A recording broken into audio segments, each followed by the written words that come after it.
Haifa Hali Kaifa Al Hal Pronto Piacere Benvenuto. Welcome everybody. Welcome to Nevertheless Commentaries. This is your host, Sipol of Sipon Sport, the Black Italian himself. Today is day 2 of 40 languages, 40 cultures in 40 days. Today we are dealing with the Arabs, the Arabics, or Arabic, the Arab people. So we are looking at them, where they come from, the history, the classical, modern, standard, and spoken Arabic, the status, usage, the vocab, spoken varieties, phonology, grammar, writing systems, assembly texts, and many, many more. So we will dive deep to the Arabs, and then at the end we will actually try and speak some of their few basic language skills, like greetings, as I've said, Assalamu alaikum, as I was coming in. So that was actually the tribute to the Arabic, Haifa Halak, or Haifa Al Hallah. So we are going to have a very, very nice ride through the Arabic culture and language. So without further ado, let's dive straight to it. So Arabic is a central Semitic language of Afro-Zayyak language family spoken primarily in Arab world. The International Organization for Standardization, ISO, assigned languages code to 32 varieties of Arabic, including its standards from the literary Arabic known as Modern Standard Arabic, which is derived from the classical Arabic. The distinction exists primarily among the Western linguistic Arabic speakers themselves. Generally do not distinguish between Modern Standard Arabic and classical Arabic, but rather refer to both as Al-Arabiyatu, Al-Fusha, the eloquent Arabic, simply Al-Fusha. Now, Arabic is the third most widespread official language after English and French. Now, that's massive. One of the 6 official languages of the United States and the liturgical language for Islam, or of Islam. Now, we can't go too further without actually explaining what is Islam. If they say Arabic is the third most widespread official language after English and French, now then that's massive. So one of the 6 official languages in the United States, in the United Nations, I mean, and the liturgical language of Islam. What is Islam? Briefly, Islam is an Abrahamic monotheistic religion based on the Quran and the teachings of the Muhammad. The religion adherents called Muslims are estimated to be to a number of 2 billion worldwide, and are the world's second largest religious population after Christians.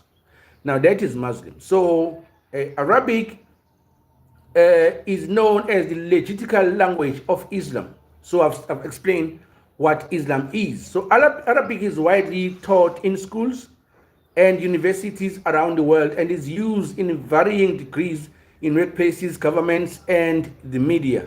During the Middle Ages, Arabic was a major vehicle of culture and learning, especially in science, mathematics, and philosophy. As a result, many European languages have borrowed words from it. Now that's impressive. Arabic influence, mainly vocabulary, is seen in European languages, mainly in Spanish, and to a lesser extent Portuguese, Catalan, and Sicilian, owing to the proximity of the European and long-lasting Arabic cultural and linguistic presence, mainly in southern Liberia. During the Al-Andalus era, Maltese is a Semitic language developed from a dialect of Arabic and written in Latin alphabet. Now, the Balkan language, what is the Balkan language? We can't just pass through not knowing what to speak, what actually speaking about. Now, if they say Arabic influence, mainly in vocabulary, is seen in European languages, mainly in Spanish, Arabic influence on the Spanish language overwhelmingly dates from Muslim era of the Iberian Peninsula between 711 to 1492. The influence results mainly in the large number of Arabic loanwords and derivatives in Spanish, plus other few less obvious languages. Bracelet, Kelly, what's good? What's good? Mustang, what's good? What's good? Everybody, welcome to Nevertheless Commentaries. We are looking at 40 languages, 40 cultures in 40 days. Today is day 2. We are looking at the Arab or the Arabic language. Now, it's not only Spain that you find the influences of Arabic. It's also in Portuguese, Catalan, and Sicilian. Now, some of us may not be familiar with these languages. Portuguese, Arabic has a great influence on the other languages, especially in vocabulary. The influence of Arabic has been most profound in the countries visited by Islam or Islamic power. Can you do Tagalog or Bisaya? What country is that, bro? I will put that in my roster. I will definitely do it. What country is that? I will write that down. Tagalog or Bisaya. That sounds African. What country is that? So during the Middle Ages, what is the Middle Ages? In the history of Europe, the Middle Ages or the medieval period lasted approximately from the 5th to the 15th century, comparable with the post-classical period of global history. It begins with the fall of the Western Roman Empire and transitioned into the Renaissance of the age. Philippines. Oh, Philippines. Okay, I will. When I go to today, it's Africa, because it's not even Africa. It's Middle East, Arabic. Tomorrow I am moving to North America. Monday, Tuesday it's South America. Wednesday it's Asia.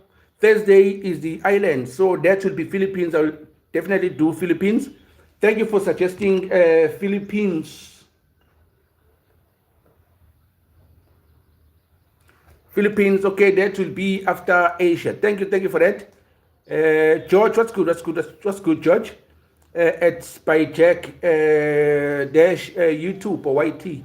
What's good, everybody? So now we're looking at the Middle Ages, because some of us don't know about that. In the history of the Middle Ages or medieval period lasted approximately from the 5th to the 15th century, comparable with the classical and the global history. It began in the fall of the Western Roman Empire, transitioned into the Renaissance and the age discovery. The Middle Ages is the middle period of 3 traditional divisions of the Western history: classical antiquity and the medieval period, the modern period. The medieval period is itself subdivided into early, high, and the late Middle Ages. Population declined, counter-urbanization, the collapse of the centralized authority, invasion, and mass migration of tribes, and began in the late Antiquity, which is the 3rd to the 8th century, and lasted into the early Middle Ages, which is the 5th to the 10th century, the last scale of movement of migration. Thank you for the sub. Thank you for the sub. Thank you for the sub. My name is... Okay, I've said your name. Say my name, and I wish you a good trip to America. I wish it's gonna be in future. It's gonna be a great trip. But I would want to see the indigenous people or group of people from America. Nothing borrowed from either Europe, Asia, or in the island. Something that's originally American. I know that Mexicans are likely to be the original Americans, but I want something more indigenous, something that was there before the European invasion and everyone else that came into America. It could be through slave trade and everything else that happened. But thank you for this up, Bracelet Girl. Don't miss our next stream. Now, we are back to the Arabs. So we was looking at the Middle Ages. Now, Arabic was a major vehicle of culture and learning, especially in the science, mathematics, and philosophy. As a result, many European languages have borrowed words from it. Arabic influence mainly in vocabulary, is seen in Europe languages, mainly Spanish, and to the lesser extent of the Portuguese, Catalan, and Sicilian, owing the proximity of Europe and the long-lasting Arabic culture and linguistic presence, mainly in southern Iberia during the Al-Andalus era. The Maltese, the Semitic language, developed from a dialect Arabic and written in the Latin alphabet. Mahubai means long live. Mabuhay means long live. Thank you, Mabuhay. Mahubai to you too, bracelet girly. Mabuhay to you too. Now the Balkan language include Albanian, Greek, Serb, Croatian, the Bulgarian, have also acquired many words of Arabic origin, mainly through direct contact with the Ottoman Turkish. What is Ottoman Turkish? Ottoman Turkish was the standardized register of the Turkish language in the Ottoman Empire. It borrowed extensively in all aspects from the Persian and the Arabic. It was written in Ottoman Turkish alphabet. Ottoman Turkish was largely unintelligible to rural Turk who contributed to use Kaaba. Now, Arabic has influenced languages across the globe throughout the history, especially languages where Islam and the predominant religion, and in countries that were conquered by Muslims. The most marked influence languages are Persians, Turkish, Hindustan, which is Hindu or Urdu, Kashmiri, Kurdish, Bosnians, Kazakh, Bengali, Malay, Indonesians, Malaysians, Maldivian, Pashto, Punjabi, Albanian, Armenian, Azerbaijani, Sicilian, Spanish, Greek, Bulgarian, Tagalog, Sindhi, Odia, Hebrew and African languages such as Hausa, Amharic, Tigrinya, Somali, Tamazight, and Swahili. Conversely, Arabic has borrowed some words, mostly nouns, from other languages, including the sister language Aramaic, Persian, Greek, and Latin, to a lesser extent, and more recently from Turkish, English, French, and Italian. Mabuhay, long live. Bye, I need to go. I'll see you in the next live. Thank you, the bracelet girl. It was very, very interesting to be with you. Thank you for the word you've taught me. I will actually Google it and verify the meaning of the word, for I've said it. And also I will consider the Tagalog and Bisaya languages. Thank you for the suggestion. We will see you on the next live.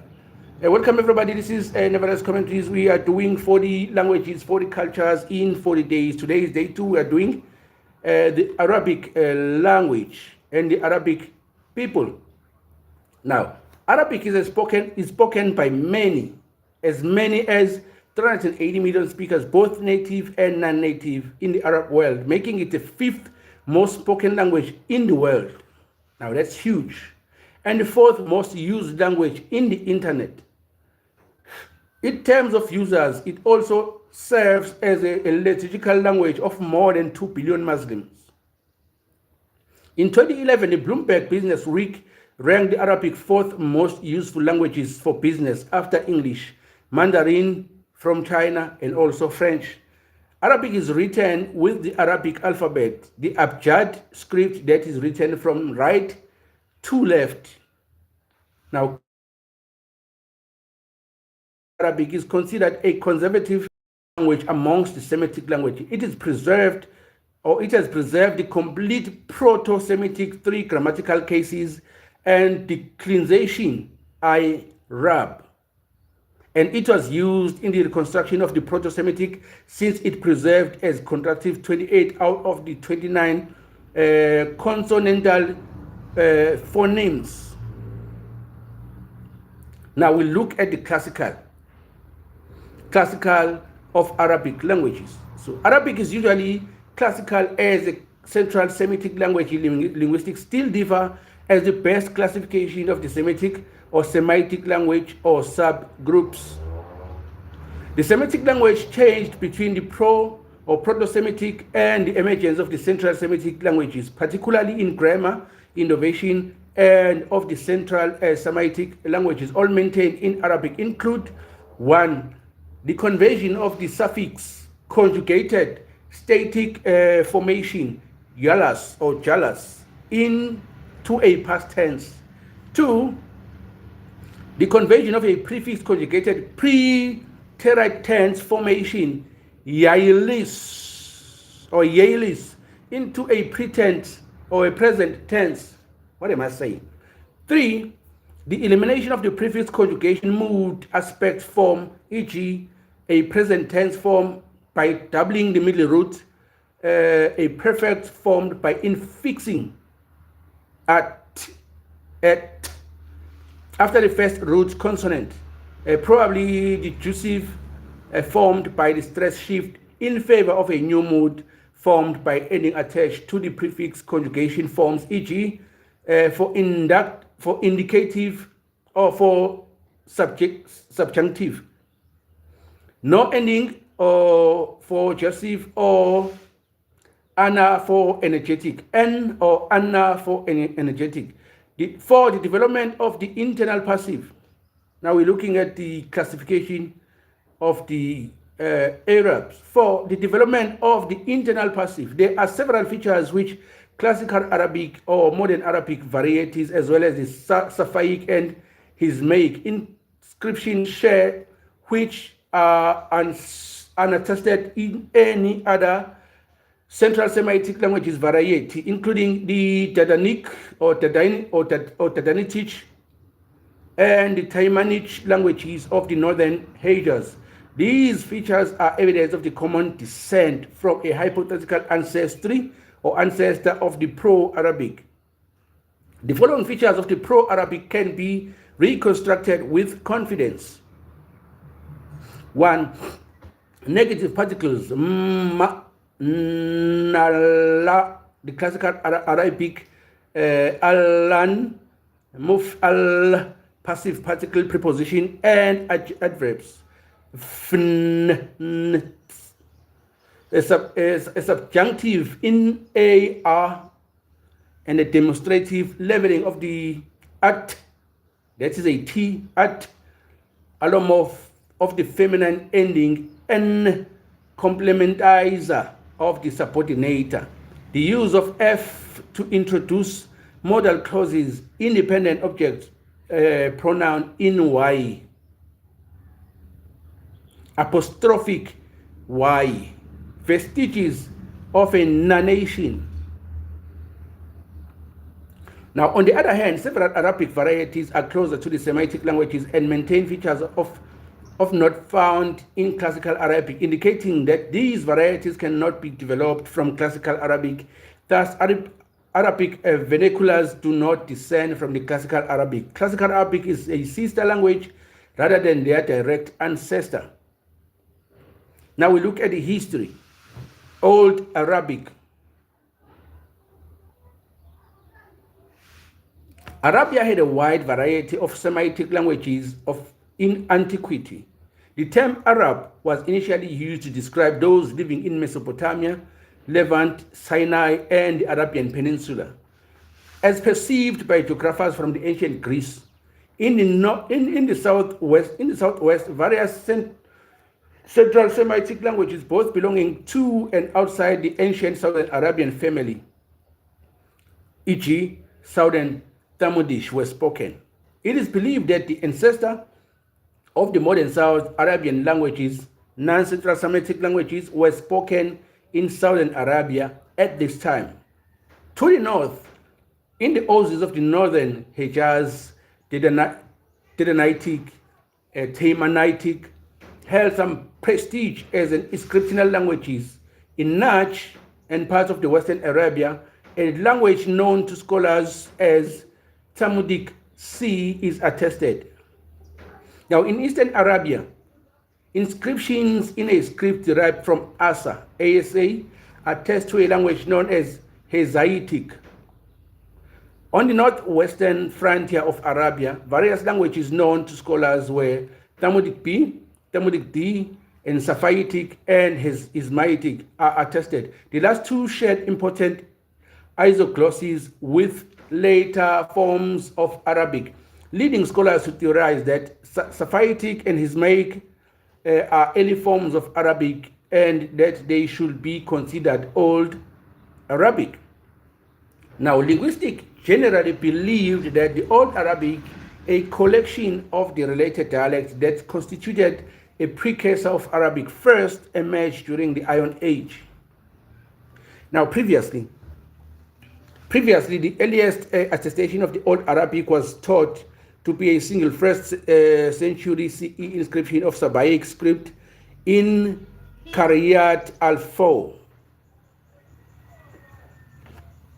In the southern present-day Saudi Arabia, however, this inscription does not participate in several of the key innovations of Arab language groups, such as conversational Semitic mimetation or narration in the singular. It is best reassessed as a separate language on the Central Semitic dialect continuum. It was also thought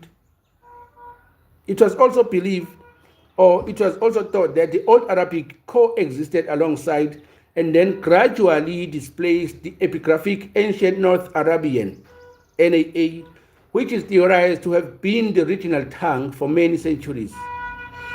Ancient Northern Arabian, despite its name, was considered a very distinct language and mutually unintelligible from Arabic. Scholars named it variant dialect after the towns where the inscriptions were discovered: the Danaitic, Temanitic, Ismaic, and Saphitic. However, most arguments for a singular NAA or Ancient Northern Arabic language or language family were based on the shape of the definite article, a prefixed classification, a prefixed H. It has been argued that H is an anarchism and not a shared innovation, and thus unsuitable for a language classification, rendered the hypothesis of NAA or NA, Ancient North Arabian language family, unattainable. Saphitic and Ismaic, previously considered ANA, should be considered Old Arabic due to the fact that they participate in the innovation of common of all forms of Arabic. Welcome everybody. We're doing 40 languages, 40 days, in 40 days, 40 languages, 40 cultures in 40 days. Today is day 2. We are on the Arabic. Yesterday it was Italy. Tomorrow we are looking at North America, if we find anything in North America, and then South America, Asia, then the islands, probably first Philippines. Now, the earliest attestation of the continuous Arabic text in an ancestor of the modern Arabic script are 3 lines of poetry by a man named Gam Allahe, found in an Advat, Israel, and dated to the 125 CE. This is followed by the Namara inscription and epitaph of the Lakhmid king Imru Al-Qais Ba Amro, dating to 328 CE, found in Namara, Syria. From the 4th to the 6th centuries, the Nabateans script evolved into the Arabic script recognizable from the early Islamic era. There are inscriptions in an undotted 17-letter Arabic script dating to the 16th century CE, found at 4 locations in Syria, that is Zabad, Jebel Usais, Haran, and El Jimal. The oldest surviving papyrus in Arabic dates to 643 CE, and it uses dots to produce more than 28-letter Arabic alphabet. The language of that papyrus and of the Quran is referred by the linguistic as Quran Arabic, as distinctive from its codification soon thereafter into classical Arabic. Now, that was a history of the Old Arabic. Now we are looking at the classical Arabic, because everything that is found in the Old Arabic boils up together and melt in one single pot to form what we know as the classical Arabic. Now, that's the sense that I'm getting as I go through. Hi, bro. You're supporting the wrong team. You're supporting the wrong team. Who's saying that? Riza, what's good? What's good? Riza, what's good? This is 40 languages, 40 cultures in 40 days. Today is day 2. We are doing the Arabic. Now, the classical Arabic.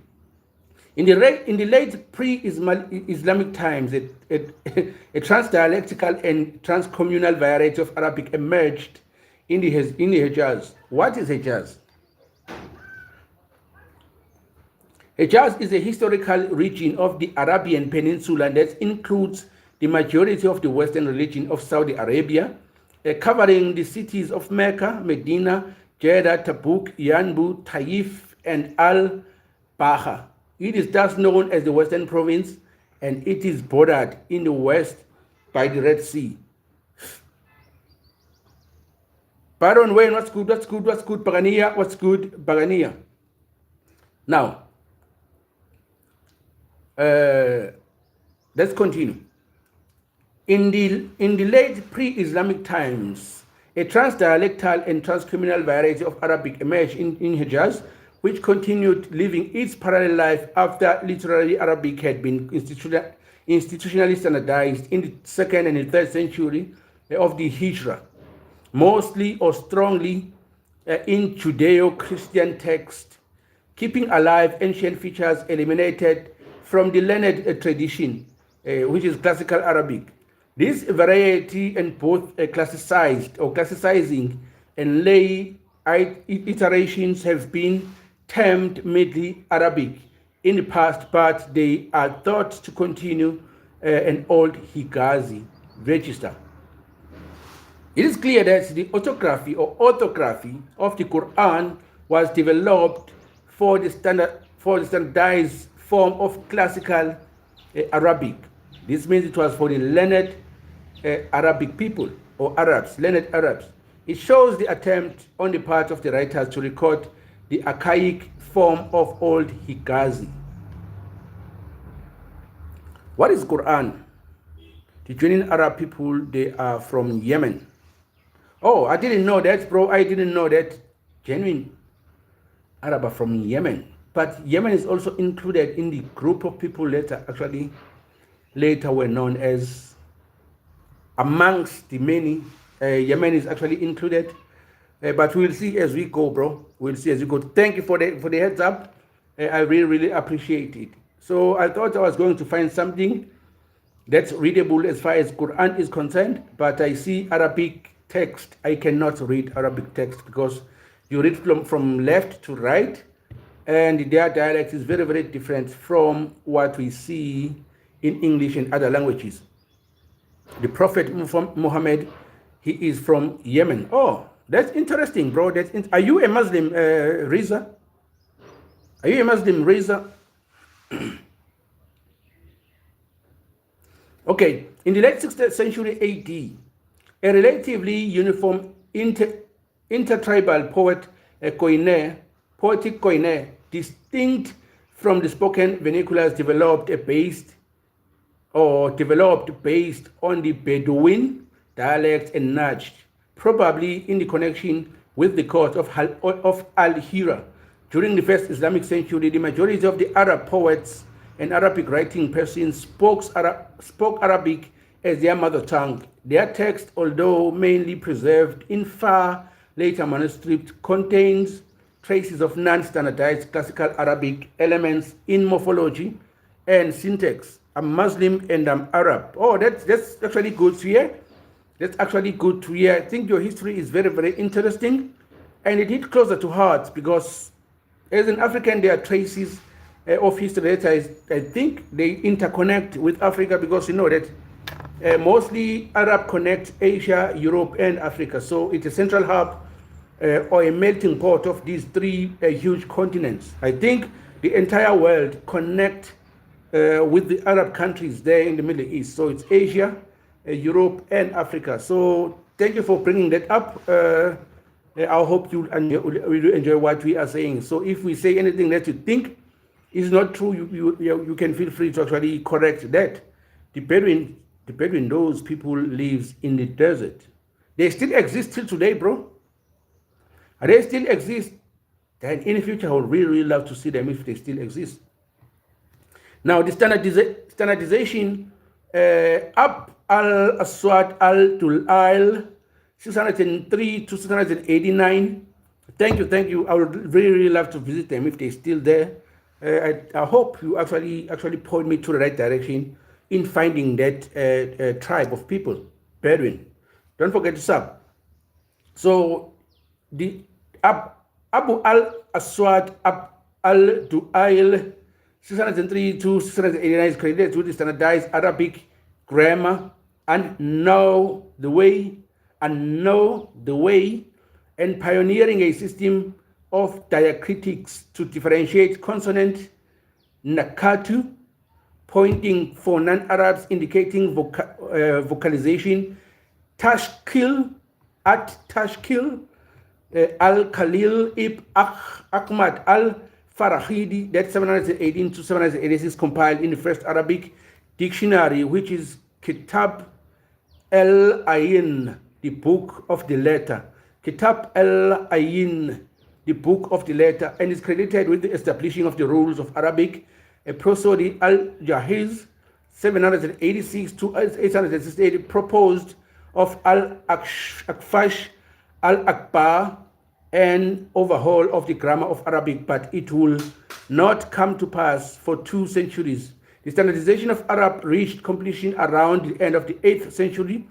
The first comprehensive description of the Arabiya or Arabic, Sibawahi's Al-Kitab is based first upon a corpus of poetic text in addition to Quran usage in Bedouin informants whom he considered to be reliable speakers of the Arabiya. Prophet Abraham, born in Iraq. That's correct. A Kitab means the book. Oh, actually, I like having you here, Reza. Where are you from? In South Africa. I'm from South Africa, in KwaZulu-Natal, bro, in Pietermaritzburg. That's my city. So I'm coming live from Pietermaritzburg as we're speaking. So you said Kitab means the book. Now, as I was reading here, as I've read about the Kitab al-Ayin, the book of the letter. Kitab al-Ayin, the book of the letter. Thank you for actually pointing that out. The spread of the language. Arabic spread with the spread of Islam. Arabic language spread with the spread of Islam. So everywhere the Islamic religion goes, so the Arabic languages goes. So if there's 2 billion people who are actually speaking Arab, is because of the Islam. What is Islam? Islam is an Abrahamic monotheist religion based on the Quran and the teachings of Muhammad. The religion's adherents, called Muslim, are estimated to a number of 2 billion worldwide and are the world's second largest population or religious population after Christians. Now, following the early Muslims, I'm from Iran. Where about in Iran? We help each other. Islam means peace. I didn't even know that. Islam means peace. Now you are giving me the meaning of the word Islam, which means peace. But what is written here, it says Islam is an Abrahamic monotheistic religion based on the Quran and the teachings of Muhammad. The religion's adherents called Muslims. So early Muslim conquest. The early Muslim conquest, early Islamic conquest, also known as the Arab conquest, were a series of wars initiated in the 7th century by Muhammad, the prophet of the Islam. He established the first Islamic state in Medina, Arabia, that expanded rapidly under the Rashidun Caliphate. And actually need to actually read all of this because you are here, Southwest Iran. Thank you. Southwest Iran. Iran used to be post-Christian era. Iran used to be Persia. I think it used to be Persia. Correct me if I'm wrong, Reza.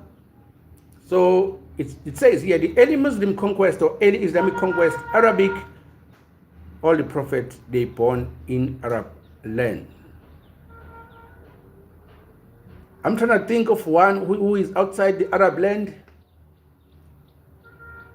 All the known prophets, maybe let's say all the known prophets that are written off in religious scriptures are from the Arab land or from the Middle East. I think there's some truth in that, because I'm trying to think of a prophet that is written about in religious texts outside Middle East.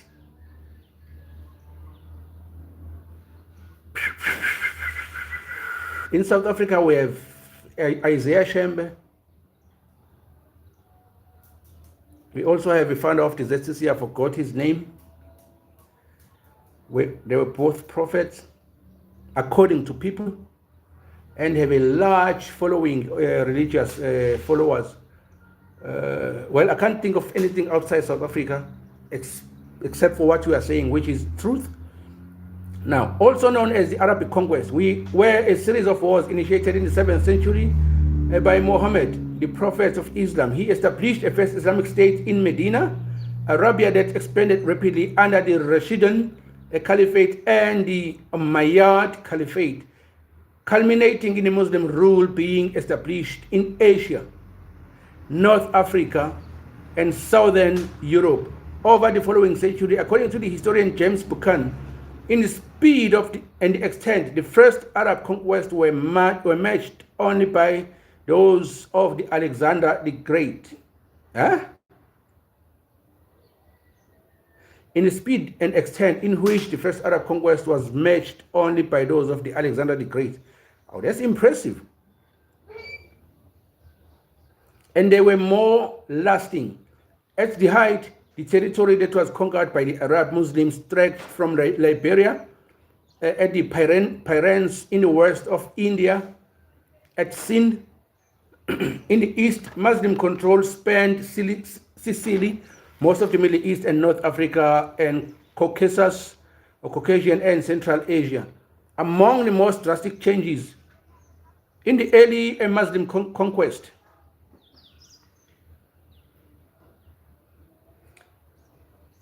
the early Muslim conquest brought about the collapse of the Sassanian Empire and the great territorial losses of the Byzantine Empire. Explanation for the Muslim victories have been difficult to discover, primarily because of the fragmentary sources have survived from the period. American scholar Fred McGraw-Donner suggests that the Muhammad establishment of an Islamic state in Arabia, coupled with ideological, which is religious, coherent, and mobilization, constituted the main factor that propelled the early Muslim armies to successfully establish the time span of roughly a century, one of the largest empires in history. Estimated of the total area of the combined territory held by the early Muslim polities at the conquest's peak have been as high as a total of 13 million square kilometers, which is 5 million square miles. The most historians also agree that another primary factor determining the Muslim conquest successes is Sassanians and the Byzantine were militarily and economically exhausted from the decades of warfare against each other. Jesus is born in Palestine, correct 100%. The Prophet Muhammad, his final prophet, is not the other one after him. I think that's what the Quran teach. That's what the Quran teach. However, whether it's true or not, we are yet to find out, because there's so many information that slowly surfaces as far as religious groups are concerned. But I accept your sentiments there as far as the Muslim and the Quran is concerned. According to that, that is 100% correct. It's true, my brother. Riza, thank you, bro. I enjoy your actually everything that you throw in here. I enjoy them, because some of them I'm reading to them as I continue here. But we're going back to what we're actually about. the spread of the Muslim. Now, by the 8th century, knowledge of the classical Arabic had become essential prerequisite for rising into a higher classes throughout the Islamic world, both Muslim and non-Muslim. For example, Maimonides and the Andalusi Jewish philosopher authored works in Judeo-Arabic, written in Hebrew script. What's good? Hello, Lily. Hello, pronto, piacere. Buongiorno, Lily. Welcome to Nevertheless Commentaries. Today is day 2. We are dealing with Arabic. 40 languages, 40 cultures in 40 days. This is day 2. We're doing with Arabic. And now the development of the Arabic. Ibn Jini al-Musal, a pioneer in phonology, wrote prolifically in the 10th century on Arabic morphology and phonology. In works such as the Kitab al-Munsif, Kitab al-Muttasab, Kitab al-Qasa'is. What do those means? We have Riza here. Don't read a lot of Google. Sometimes Google can mislead you. Correct. That is very, very correct. Riza. Arabic is hard. It's very, very hard. That's correct. Hello, how are you? Assalamu alaikum wa alaikum assalam. I will teach you Arabic. Thank you, Reza. I will really, really appreciate that. But I want the meaning of Kitab al-Mansuf. Kitab al-Mansuf. Are you familiar with that? Kitab al-Mansif or Kitab al-Muttasab or Kitab al-Qasa'is. Are you familiar with those terms? Mashallah. It's going good, it's going good. Now the Maghrebi Lexico, Ibn Mansur compiled Lisan al-Arab, tongues of Arab. Lisan al-Arab, a major reference dictionary of Arab. Now, Riza here is making a very, very great point, Kitab of a historical person. Riza is making a very, very important point. Don't read too much Google. It will mislead you because there's so many misinformation in Google. However, if I were to go to an Arabic country to learn about the history of the Arabs and how they live, how it came about, outside what Google has, which country do you think is the best country to go to actually learn the language, the culture, the people, the origin, and the lifestyle at large of the Arab community or the Muslim community? I understand that it's somewhere in the Middle East, but Middle East is so large because it comprises of Asia, South Europe, and also the Northern Africa. So if you were to actually point me to one country, which one would it be? Lily, do you understand Arabic? You should try writing in Arabic. Lily, I can't even try because they write, apparently I think they write from left to right, or they write from left or from right to left, but it's read from right to left, but you usually move from left to right. So it's kind of tricky, but I think as you learn the language and the culture, it's begin to ingrain in you that you actually really start to understand what it is that is written. But I think it has a history, a lot of history, because it goes way back to Aramaic and also Hebrew text. So it's very, very rich. It can actually be a gateway into learning Hebrew languages and also Aramaic languages, which those languages would actually closely related to some Latin languages.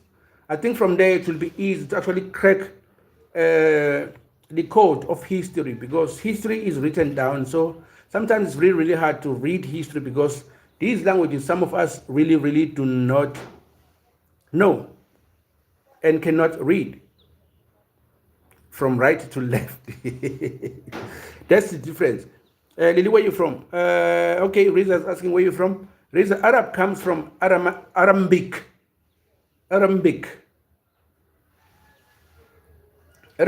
Okay, let's continue.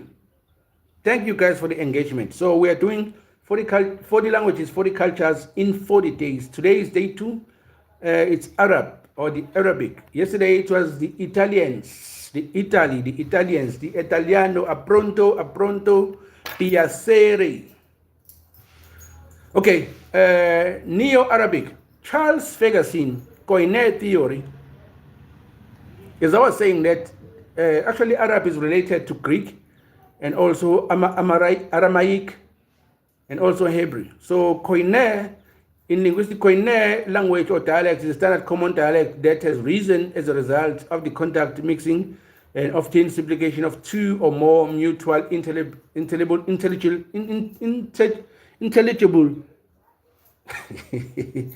varieties of the same language. Now, theory claims that the modern Arabic dialects collectively descend from a single military koine that sprang out during the Islamic conquest. This view has been challenged in recent times. Ahmad al-Jallad proposed that there were at least two considerably distinct types of Arabic on the eve of the conquest, northern and the central. Al-Jahad, 2009. That's when he wrote that. The modern dialects emerged from the new contact situation produced following the conquest. Instead of the emergence of a single or multiple koines, the dialect contains several sedimentary layers of the borrowed and aerial features, which they absorbed at different points in the linguistic history. According to the Fiestre and the Picaton, colloquial Arabic dialects arose from Pidginized Arabic formed in contacts between Arabs and the conquered people. Pidginization and subsequent creolization amongst Arab and Arabized people could explain relative morphological and phonological simplicity of the vernacular Arab compared to a classical Arab.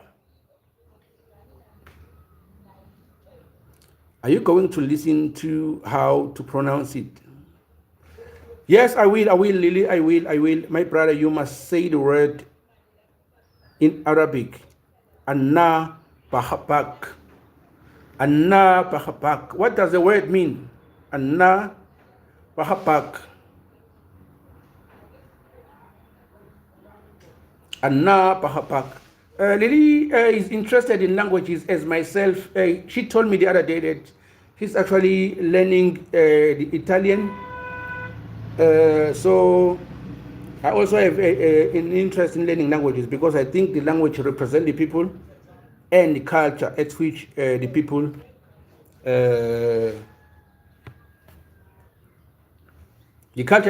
actually the people conserved or govern. Anna Pahapak means I love you, brother. Anna Pahapak.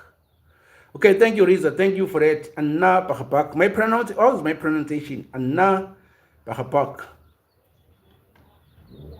Now, in around the 11th and the 12th century, in Al-Andalus, the Zajal, the Muwasha poetry forms and developed in the dialectical Arabic Cordoba in Maghreb. Nada. The Nada was a cultural and especially literary resonance or renaissance of the 19th century, which later sought to fuse Arabic and European forms of expression. According to James L. Galvin, Nada writers attempt to simplify the Arabic language and script so that it might be accessible to a wider audience. In the wake of the Industrial Revolution and Europe hegemony, colonialism, pioneering Arabic presses such as the Amri Press, established by Muhammad Ali in 1819. Muhammad Ali. Why did the name sound familiar? Muhammad Ali. Dramatically changed the diffusion of the consumption of Arabic literature and publication. Rifa al-Tatawi proposed in the establishment of the Madrasat al-Sun in 1836 and led a campaign that highlighted the need of the lexical injection in Arabic to suit concepts of the industrial and the post-industrial age, such as Sayyara or Bakira, which is steamship. You're doing good. Thank you, Riza. Thank you. Why don't you play intro music, long form videos?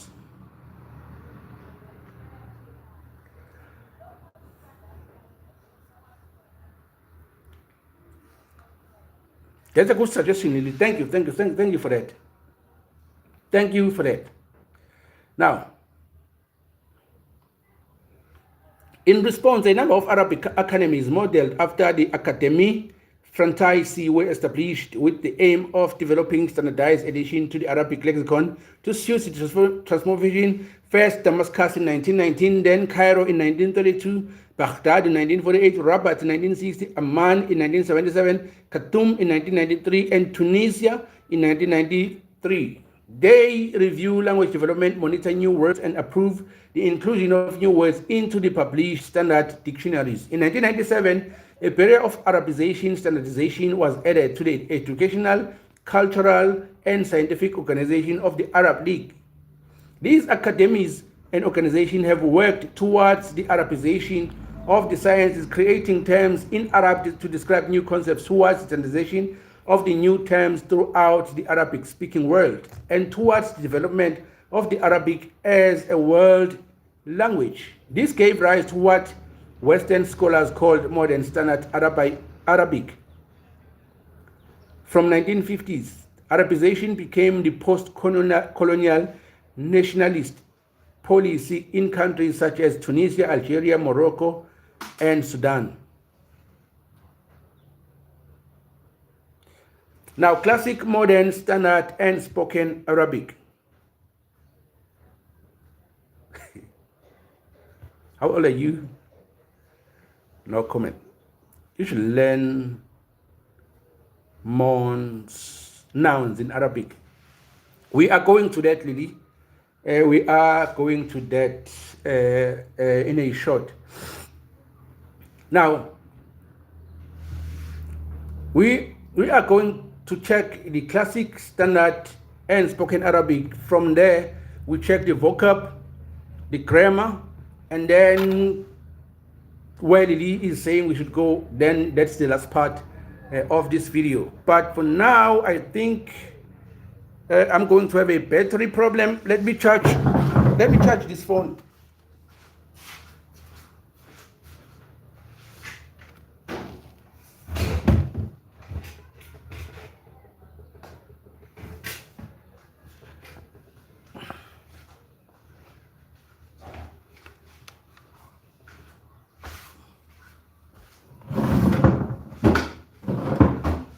Oh, sorry, I need to charge this phone. It's running out of battery. Okay, we are on 2%. Okay, Arabic is usually referred as standard Arabic, which Western linguistics divide into classical Arabic and modern standard Arabic. It could also refer to any of a variety regional vernacular Arabic dialect, which are not mutually intelligible. Classical Arabic language is found in Quran, used from a period of pre-Islamic Arabia to that of the Abbasid Caliphate. Classical Arabic is prescriptive according to the syntactic and grammatical norms laid down by the classical grammarians, such as Sibawayh.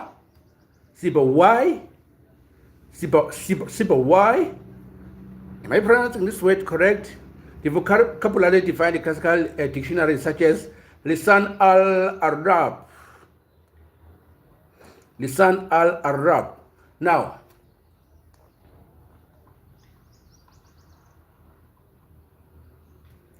classical Arab largely follows the grammatical standard of the classical Arabic and uses much same vocabulary. However, it's discarded some grammatical construction and vocabulary that no longer have any counterparts of the spoken varieties and has adopted a certain new construction and vocabulary from the spoken varieties. Much of the new vocabulary is used to denote the concepts that have arisen in the industrial and post-industrial area in modern times. Due to the Giotto is grounding in classical Arabic.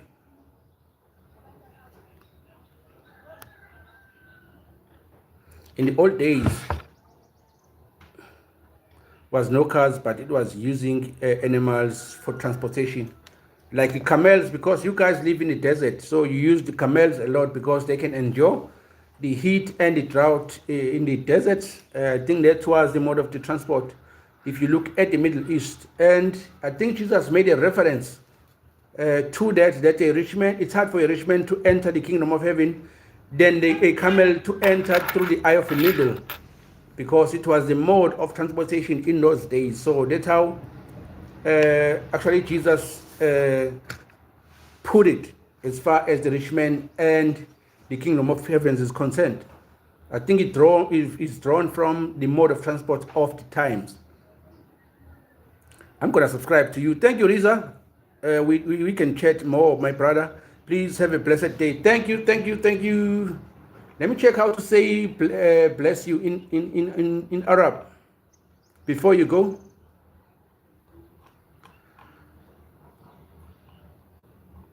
Can I find anything?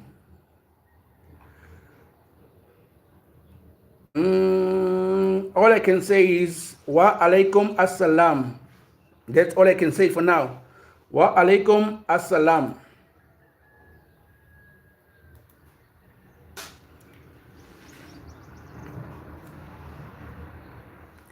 Jazakahal. Jazakahal.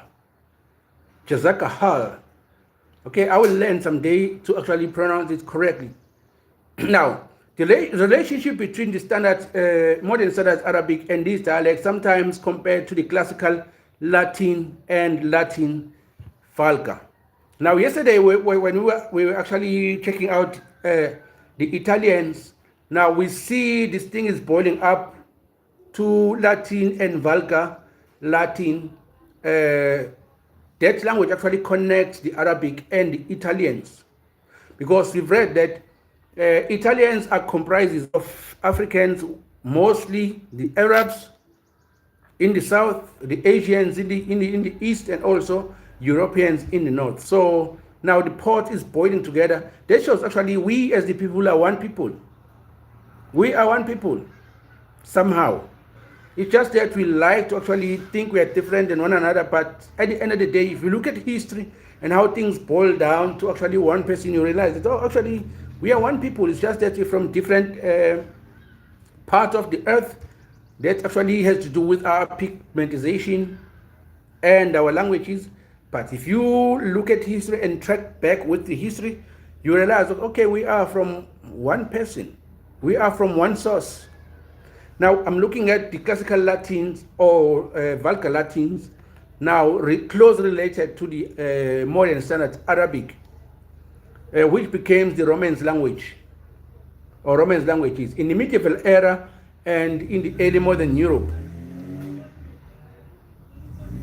Now, modern standard Arabic is the variety used in common current printed Arabic publications spoken by some Arabic media across North Africa and the Middle East, and understood by most educated Arabic speakers, literary Arabic and standard Arabic, Fusha, are less strictly defined terms that may refer to the modern standard Arabic. Some of the differences of the classical Arabic and modern standard Arabic are as follows. Certain grammatical, the numerical system, those are the two. MSA uses classical vocabulary, ishi, dahaba, dahaba. That is not present in the spoken varieties, but the less the classical modern sound, obsolete modern standard Arabic in addition. This is awesome. Jazak Allah, our father is Adam and our mother is Eve. You are correct. Have you verified your age in Roblox? No, Lily. Did I? No, I did not. Maybe I did. I'm not sure. Mr. Sipo, try to read Quran, then you will find all the answers. I think I will need to find an English Arabic translation. So that is Arab and English on the same page to actually read and actually recognize some of the letters that is written there. I would really, really love to actually understand your religion, Quran, and understand the nation as a whole. Probably, I think you mean to say the Quran is way better to actually find about the history of Arabic and Muslim than Google itself. I think that's that's the other part that I'm actually getting from your suggestion. But I will get a Quran because I think Arabic is very, very interesting, and I would really, really love to actually know a thing or two as far as Arab is concerned. And we have a lot of people who are Muslims in South Africa, and it will be very, very good to actually converse with their language. My religion is very easy and simple and full of love and peace. Peace be upon him. Mohammed, I think that's how they usually speak. Now let's check the vocab. The vocab of the Arab language. Now the tradition of Arab lexicography extended for about a millennium before the modern period. Early lexicographers, Lukawiyan, sought to explain the word Quran. Lukawiyan, they were unfamiliar and had a particular contextual meaning and identification to the words of non-Arabic origin that appears in the Quran. They gather shawahid, instances of the attested usage from poetry and the speech of the Arabs, particularly the Bedouin Arab, who were perceived to speak the purest, most eloquent form of Arabic. Initiated process is Ja'am al-Luya, compelling the language, which took place over the 8th century to the 9th century. Kitab al-Ayyin, 8th century, attributed to al-Khalil ibn Aham al-Farid, is considered of the lexicon to include the Arabic roots. It sought to exhaust all possible roots. A permutation later called Taqlib, calling those that are usually or actually used Mastama, and those that are not used to Makmal, Lisan al-Arab, and by Ibn Mansur gives 9,273 roots, while Taj al-Aras and Metad as Zabidi gives 11,987. Okay, I've read that. I'm out. Peace be upon you, Mr. Riza. Thank you very much for your contribution. Now, Western lexicology of Arabic.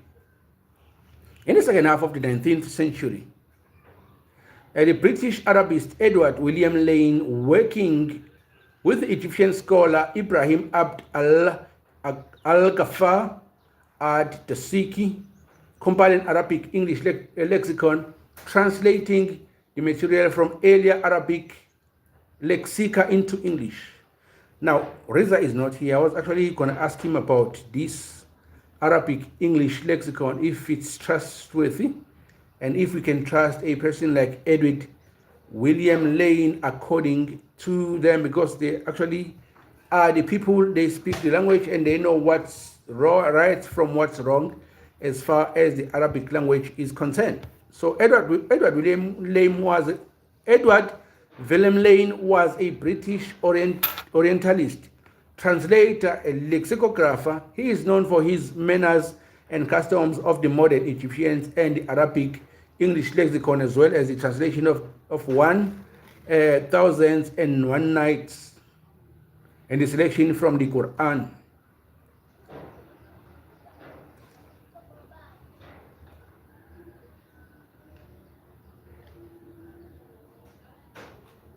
Now let's check the grammar.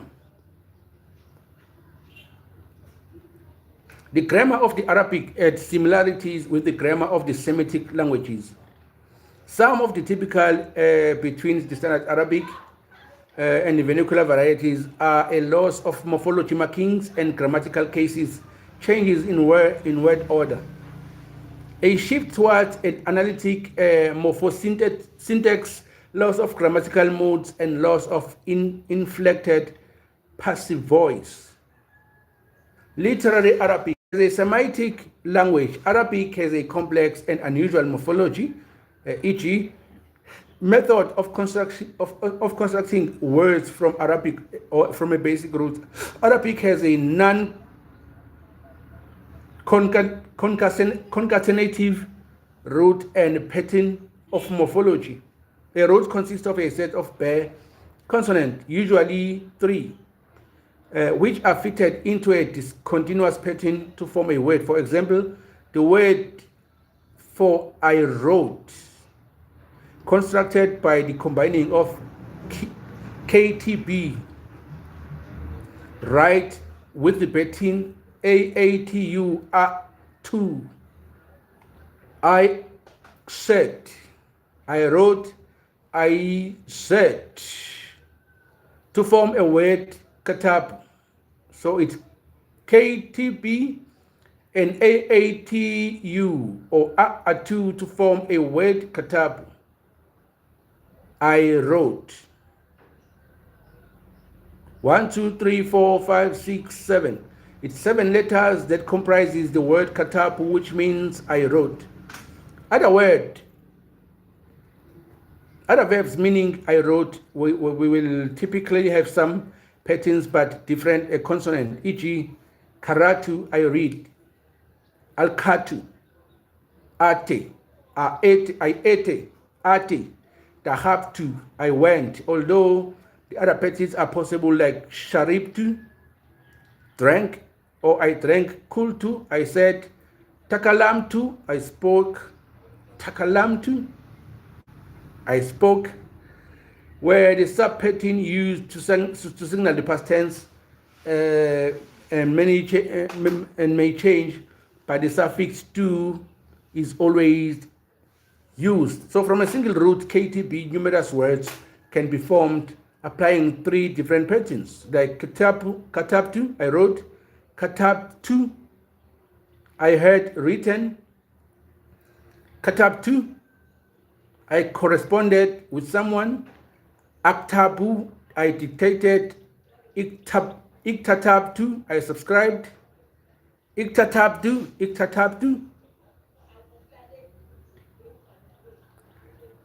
takatabna, we corresponded with each other, takatabna, aktubdu, I write, ukatibu, I have something written, ukatibu, I corresponded with someone, iktababtu, iktatabtu, that means subscribe now, iktatabtu. Okay, those are some of the things that actually is actually pronounced in Arab, but the nouns and the adjectives, the section does not cite any source. Okay, nouns in literary Arabic have 3 grammatical cases: nominative, accusative, and genitive. Also used in the noun is governed by the preposition 3 numbers, singular, dual, or plural. 2 genders, masculine and feminine, are indicated by the suffix short vowels u for nominative, a for accusative, I for genitive. Feminine singular is often marked by at and is pronounced as a before the pause, either through endings, sound plural, or internal modification, the broken plural. Definite nouns include all proper nouns, all nouns in constructive state, and nouns prefix. Okay, now let's go and try to speak this language. What I don't like is we have same words. Kataba, he wrote. That is the past. Kataba, he wrote. And yaktubu, he writes. Yaktubu, he writes. Kataba, he wrote. Why they start with the past tense and we read from right to left. Now, Yukatibu, he makes someone right. Yukatibu, he make someone right. Now, the past tense of Yukatibu is kataba. He made someone right. The other word is Yukatibu. This is the same word, but different writing. The other word has double T, the other has a singular T. He corresponds with right to someone. That's a singular T. The double T makes someone right, Yukatibu. But both words are Yukatibu. Maybe the pronunciation is the difference. Because I look at the same word, I really think it's the same thing that is written here. If I say Yaktupu, Yukatipu, Yukatipu, Yuktipu, Yatakatapu, Yatakatapu, Yankatipu, Yaktatipu, Yamaru, Yeskatipu. These are different words, but they sound almost the same if you are outside Arabic, but they are different in terms of wording, in terms of pronunciation and writing. They are different. So you need to actually pay attention into the number of letters written to actually make sense of it. So I think it would be very, very challenging to actually learn the language. But being as someone who speaks isiZulu, we have one word with many differences. They are written the same, and the only difference is the pronunciation. So that's actually the relationship I find between the Arab and isiZulu, because they have one word that has double meaning. But they write it differently from the other to actually express the pronunciation of the word. Like Yaktubu, Yukatibu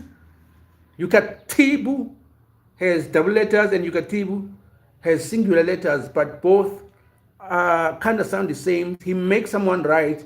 He corresponds with right to someone. You receive the instruction to write to someone.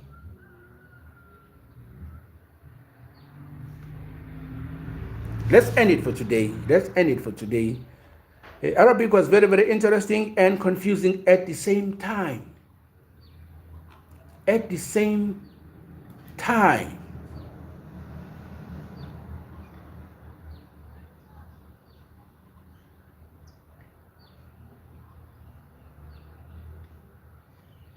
Now I was looking for the way to say bye-bye in Arabic. I can't find him.